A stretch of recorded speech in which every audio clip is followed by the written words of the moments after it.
안녕하세요. 하늘건강나움터 대표 강사 류혜주입니다. 목화 토금수 상화 하면 여러분들은 어떤 생각이 드세요? 요일을 바꿔서 말한 것 같기도 하고 또 목성, 화성 이런 행성들을 떠올리시는 분들도 계실 테고 음양오행에 대해 이미 아는 분들도 계실 겁니다. 음양오행은 만물이 존재하고 변화하는 법칙으로 우리 생활 전반에도 깊숙이 뿌리내리고 있는데요. 우리가 매일 세고 있는 요일, 이름을 지을 때 쓰는 돌림자, 계절, 그리고 우리 몸의 오장에도 존재하고 있죠. 그래서 만물과 자연이 유지되는 이치이자 법칙이라고도 합니다. 음양오행은 음양과 오행을 말하는데요. 하늘과 해는 양, 땅과 달은 그리고 신체로 치면 상체가 양, 하체가 음이 됩니다.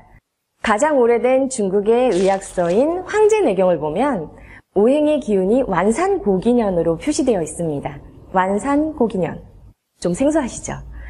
완산고기년은 목화토금수의 성질인데요.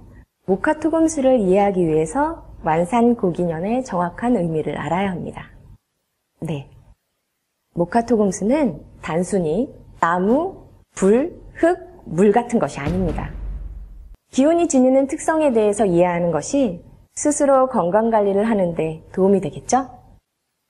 오행의 기운과 오행의 기운들의 중심이 되는 상화의 기운까지 총 6가지의 기운들이 서로 상생과 상극을 하면서 조화와 균형을 이뤄야 우리의 신체가 건강을 유지할 수 있습니다. 자, 이 부분은 아주 중요하니까요. 잠시 멈추고 캡처하는 시간을 가져볼까요? 특히 하늘건강요법은 음양오행 이론을 기초로 두었기 때문에 음양오행의 기운들이 계속해서 언급될 텐데요. 각각의 기운들에 대해 지금부터 자세히 알아보겠습니다. 목기운은 느슨할 완의 성질을 가지고 있습니다. 느리다, 부드럽다, 너그럽다 등의 뜻을 가진 한자만 봐도 목기운을 예측할 수 있는데요. 네, 목기운은 부드러운 기운, 그리고 에너지가 시작하고 출발하는 기운입니다. 사람의 성격으로 표출된다면 부드럽고 친절하고 온화하죠. 목의 기운은 동서남북의 방위상 동쪽에 해당하는데요. 그래서 하루 중에는 새벽, 계절로는 따뜻한 봄, 우리 일생으로 보면 출생 후 유년기를 거쳐 청소년기에 이르는 시기를 의미합니다. 즉, 이 시기에 가장 많이 사용하게 되고 또 기운이 가장 약해지게 됩니다. 목기운은 기미론상 신맛에 해당하기 때문에 신맛의 음식이나 식품으로 기운을 보충해 줄 수 있는데요. 특히 부드럽고 온화한 기운을 많이 사용하는 사람들, 즉 목의 기운을 많이 사용하는 사람들이 충분히 먹어야 하는 맛이죠.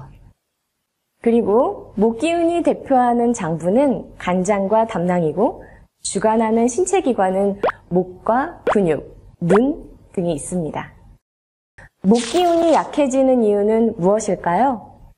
첫 번째, 인내하는 기운, 부드러운 기운을 많이 사용할 때입니다. 특히 말을 많이 하는 직업, 강사나 상담사, 콜센터, 이렇게 서비스업에 종사하시는 분들의 경우 목의 기운이 나빠지기 쉬운데요. 직업상 말을 많이 해야 해서 목을 많이 사용하고 또 인간관계에서 항상 부드럽게 대해야 하면서 참아야 하는 행위는 목 기운을 많이 소모하는 행위이기 때문입니다. 두 번째로는 근육을 무리하게 사용하거나 스마트폰이나 모니터를 많이 보는 등 목 기운이 주관하는 신체를 많이 사용하는 경우입니다.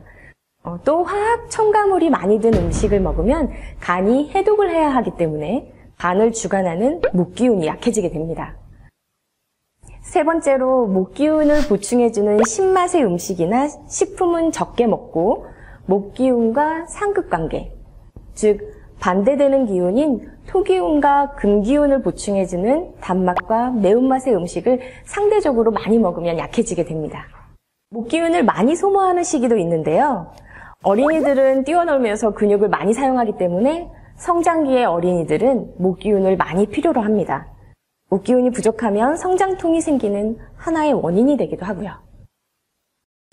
목기운이 약해지면 신체 기관으로는 갑상선이나 편도선, 성대, 편두통, 근육 통증 등이 생기는데요. 심리적으로는 신경질적이고 폭력적으로 변하면서 소통하기 힘들고 심술을 부리는 등의 행동이 나타납니다. 그래서 목기운을 많이 소모하는 어린아이들이 심술을 많이 부리게 되고 거기에서 미운 7살 같은 말들이 생기는 게 아닐까요?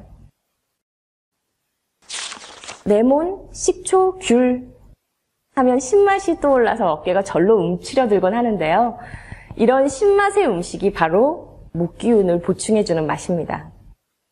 저도 신맛을 잘 못 먹어서 먹기가 쉽지 않지만 그래도 목기운을 보충하기 위해서는 많이 먹어야겠죠?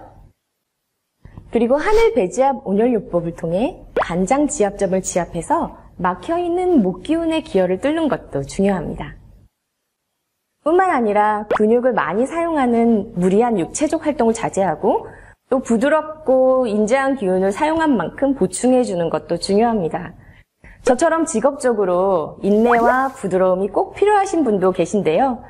저도 여러분들께 좋은 강의를 전해드리기 위해 어떤 어려움이 있어도 웃으면서 온화하게 표현하려고 많은 노력을 합니다. 그래서 강의를 마친 후에는 신맛의 음식을 챙겨 먹고 있습니다. 여러분들도 저처럼 해보시는 건 어떠세요? 옛날 사람들과는 다르게 과학 문명이 발전하면서 시작하고 출발하는 경우가 많아서 현대인들은 목의 기운을 더 많이 사용하고 있습니다. 새로운 사람을 만나야 하고 새로운 일을 해야 하고 새로 시작해야 하고 그런 일들이 너무 많죠. 또 컴퓨터와 스마트폰 없이는 하루도 살기 힘든 현대인들에게 가장 필요한 기운은 목의 기운이 아닐까 싶습니다. 이렇게 목의 기운에 대해서 알아봤는데요. 어떠세요? 나머지 기운들도 궁금하시죠? 하늘건강나움터 유튜브 계정을 구독하시면 계속해서 남은 기운들에 대해서 알아보실 수 있습니다. 좋아요와 구독 많이 눌러주시기 바랍니다.